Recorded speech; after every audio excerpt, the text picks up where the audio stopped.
রাজধানীর শাহজাহানপুর এলাকার এই ফুটপাতই ছোট্ট মেহেদীর ঠিকানা। মাত্র 9 বছর বয়সে এমন কঠিন বাস্তবতার সাথে তার নিত্যদিনের পথ চলা।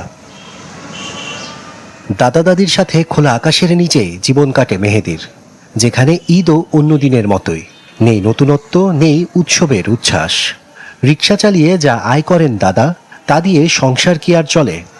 এবার দাদি তোমাকে কি কি রান্না করে খাওয়াইছে? শ্যামাই প্যান্ট কিনে দিছি, গেঞ্জি কিনে দিছি, শার্ট কিনে দিছি, জুতা কিনে দিছি। মেহেদীর মতোই খিলগাঁও ফুটপাতের এক ঝুপড়িতে দুঃস্বপ্নের বেড়াজালে বন্দি আলিয়া। মা মারা গেছেন, বহুদিন হলো বাবারও খোঁজ নেই।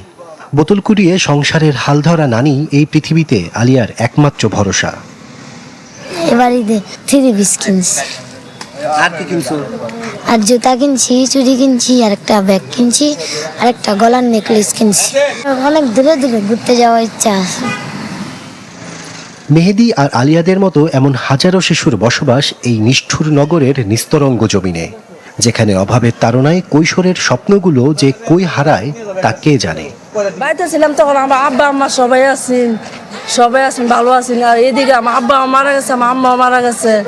এখন এই বাচ্চা হয়েছে, আমার বাবাও নাই। এখন আমার চলাফেরিটা অনেক কষ্ট হতেছে। বাড়িতে তো অনেকজনের ছেলেমেয়ে এখানে দেওয়ার মানুষ নাই, আরো স্টেশন পাকা হইয়া আরে মানুষ জিজ্ঞেস হইয়া। চারদিকে যখন ঈদের আমেজ, তখন এই শিশুদের চোখ চারপাশে যেন কি খুঁজে বেড়ায়। একটু সান্ত্বনা, নাকি সহানুভূতি, নাকি সেখানে থাকে একটা নতুন জীবনের জন্য আজন্ম হাহাকার।